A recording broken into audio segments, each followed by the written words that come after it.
Hey everyone, thank you so much for clicking my channel. My name is Ciara LaShawn. You have stumbled upon my experience in Yme Academy. Today we're talking about relationships. This is huge. So if you are new to my channel, welcome. And if you're not new, welcome back. But for those of you who are new, you have stumbled upon a series that I'm doing on my channel about Yme Mastery Academy, which is specifically Forex trading MLM. And they have a few other programs on there now. Ultimately, they're trading MLM, and I'm explaining my experience so that you don't have to go through some of the things that I went through. Also, for those of you who may be in Yme, for you or may have recently left Yme, for you to know that you are not alone.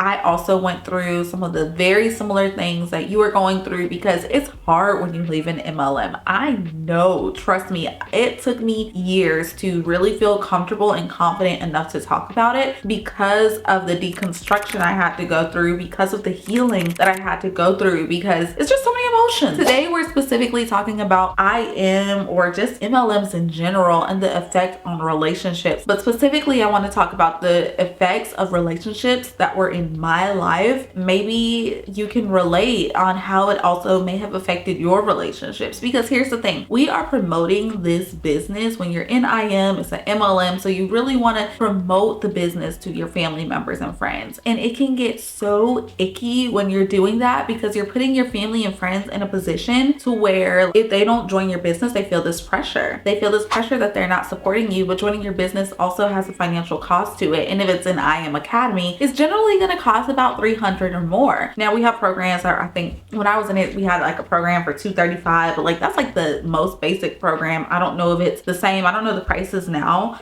We had $235, I believe, and then there was $325, or was it $275 and $325? Whatever, it doesn't matter. There's a financial cost to supporting you. So you're putting these people in your life in a very uncomfortable situation to support you, even though you're saying, oh no, you're not doing it for me, you're doing it for yourself because you're going to make a lot of money when you join. If you really do some introspection, step out of the delusion, you'll realize they're more than likely not going to make that money back, especially within their first month. It's sad. For me, I guess the first relationship that I want to talk about, I'm not really going to talk a lot about specific relationships, rather it's going to speak more of in general on how it affected my relationships. But this first relationship I have to talk specifically about because it's probably one of the hardest relationships that I saw suffer and one of my biggest regrets in Yme. So if you haven't watched my video about my experience in Yme, I want you to go watch it. I'm going to create a playlist for you to click on, and that way you can go watch the playlist after this video is over. But what I talk about in that experience video is about how Dante and I, my fiance, got started in trading in Forex, and how we got introduced to Yme. And we initially got introduced into Yme because of one of my best friends, Tiara. Tiara is someone I love so deeply. I was in her wedding.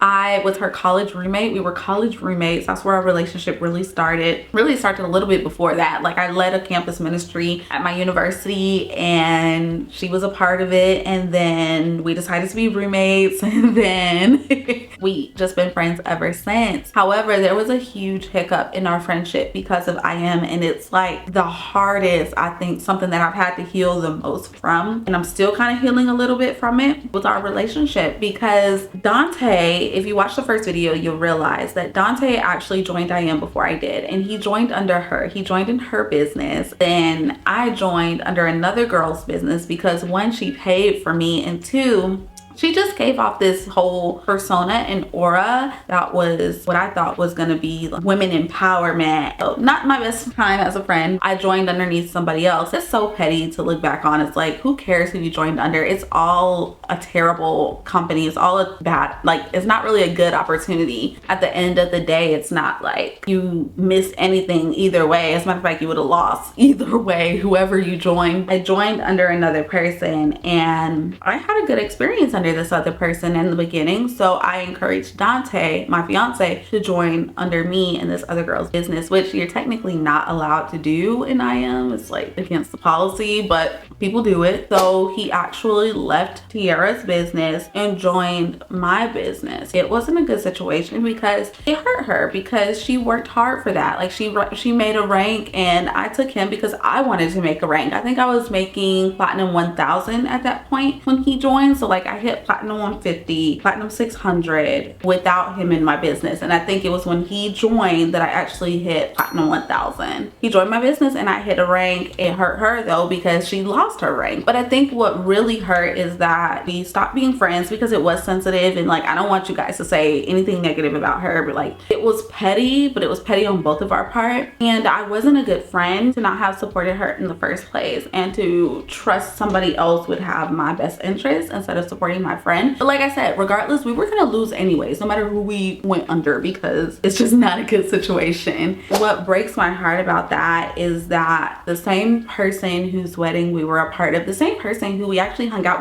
with her and her husband during the very beginning of COVID. It was like right before they shut down everything. We had went to some amusement park in Orlando too, because they lived in Florida. Her and her husband lived in Florida, and I was visiting Florida, and Dante, he went to college in Florida. So we just all kind of met up at amusement parks and got dinner and went to the park, and it was just so much fun. Then like maybe 2 months later, our friendship ends because we make this crazy call to have him leave her business and joins under me. I would say like a year after that happened, we hadn't talked, we had no relationship, because she was obviously angry at me, and I obviously was so on my high horse because I was knocking ranks out the wazoo. I was so prideful that I didn't take a moment to let that friendship heal or to check on her. I was just like, on to the next. If she wants to be mad, she can be mad, and not really taking a moment to hold her heart and to grow through that. Fast forward to maybe a year, a little bit over a year after all of this happens, both of us are out the business. And her husband has now passed away because, well, COVID. This is during COVID. So the same people who I loved, who I went to college with her.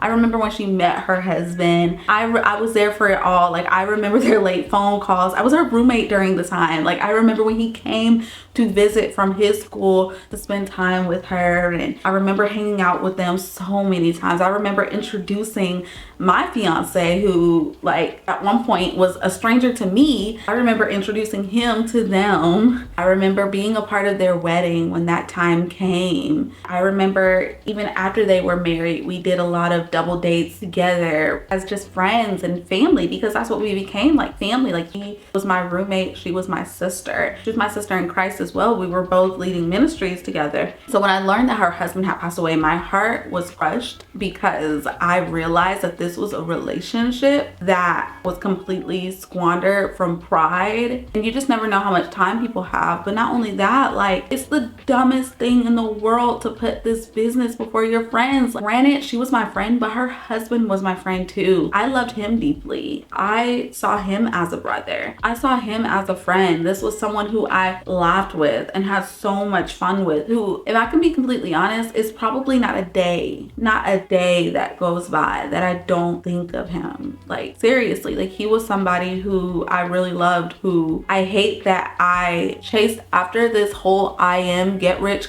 quick scheme that really didn't leave any of us rich. I forsaken that relationship for something that wasn't worth it. So like, to me, out of all of the relationships and things that I can talk about in this video, that is a relationship that means the most to me, because those were people who meant the world to me and still mean the world to me. So like, now of course we've reconciled, because, well, I wanted to be there for her after he passed away, and I think we both realized like, this was some bull craziness. We're sisters. Why would we let this stupid business who didn't care about either of us get in between that? So we've reconciled since then. I mean, it's great, but I still have like that healing and that regret of missing that time that we could have had, and those memories for a whole year that we could have had with her and her husband. Because he, of course, she's awesome, she was my friend, but he was also our friend too. He became, you know, a person who was a part of the group, and so that was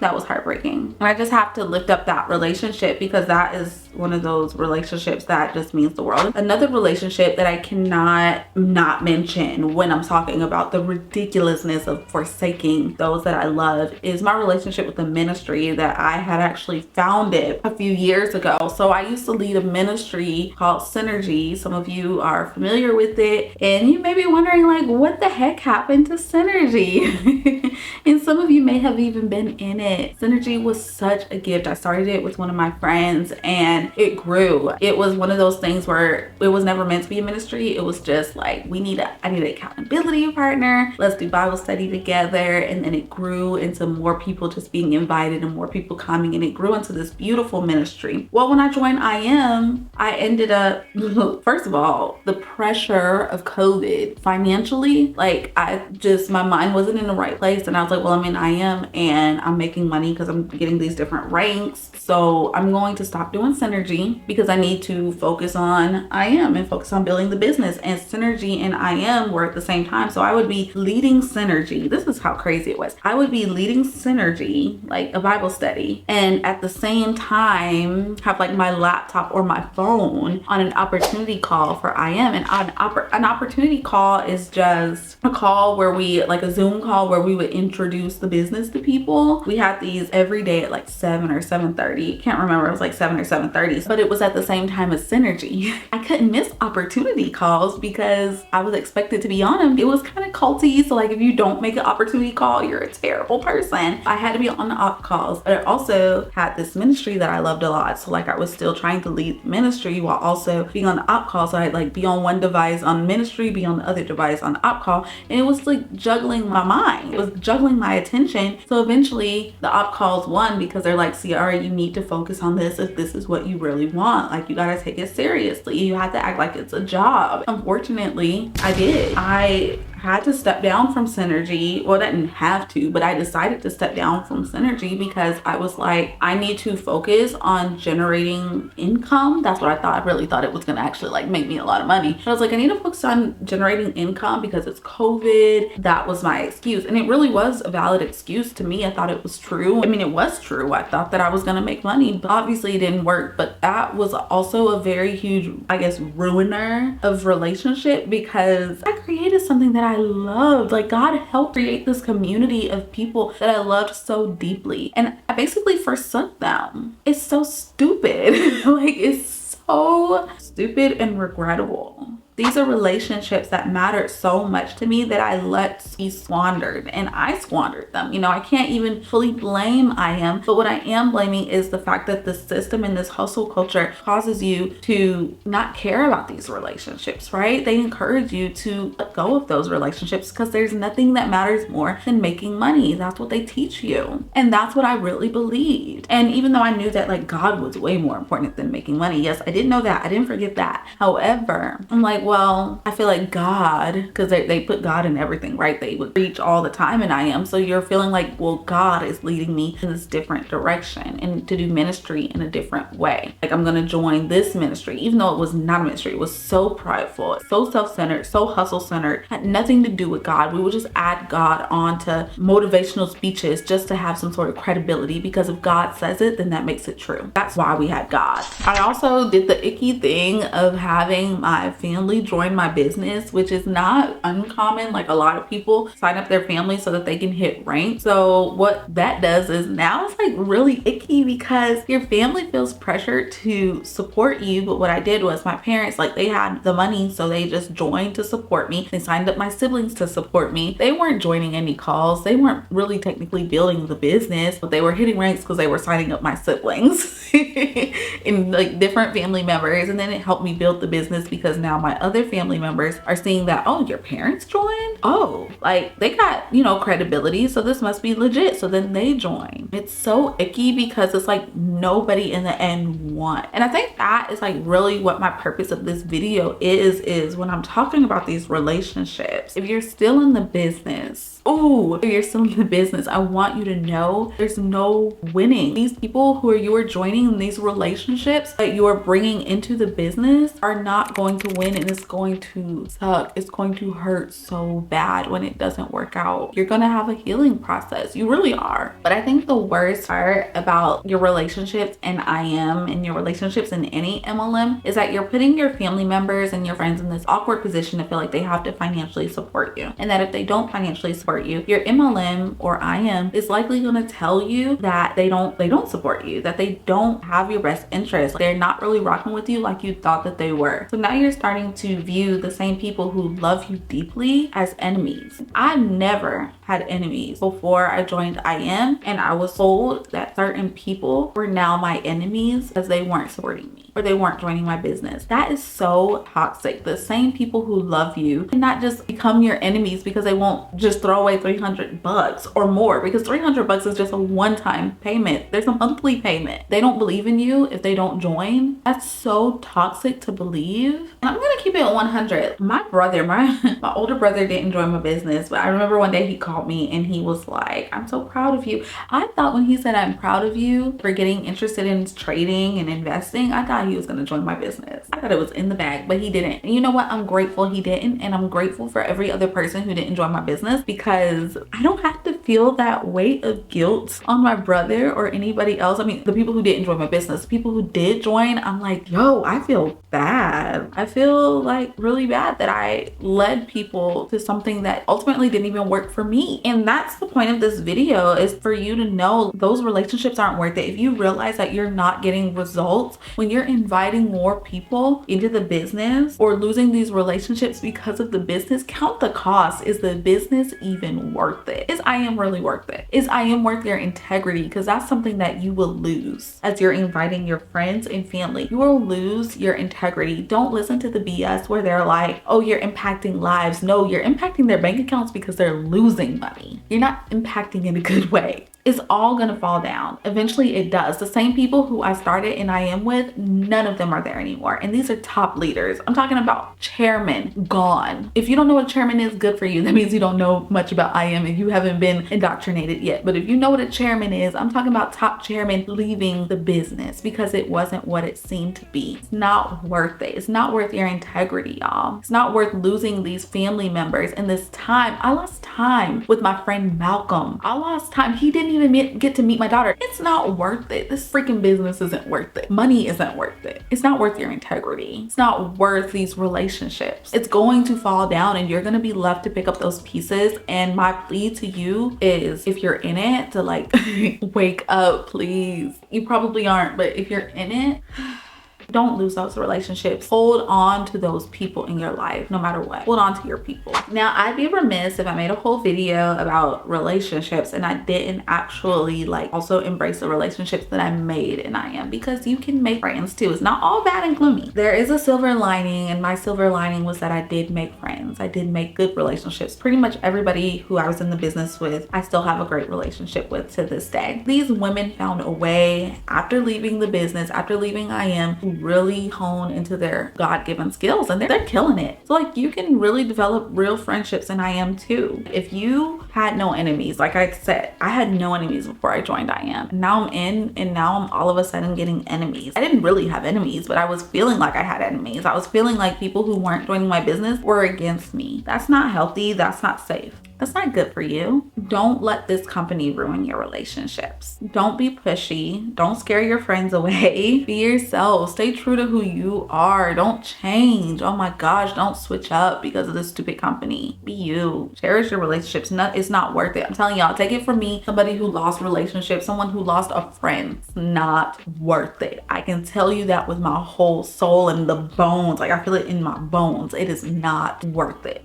I hope that this video gave you some sort of relationship just idea according to how it could be in Yme and other MLMs. It's not an easy thing to navigate. Relationships, your relationships will be touched when you're in an MLM. It's almost inevitable because you're going to give so much time to the business that your relationships are going to somehow fail. And I'm here to tell you it's not worth it. If you like this type of content, make sure you subscribe to my channel and like this video so that I know and I can create more content like this. If you're really enjoying the Yme content, let me know so that I can create more of it. I love you guys. I'll see you in the next video.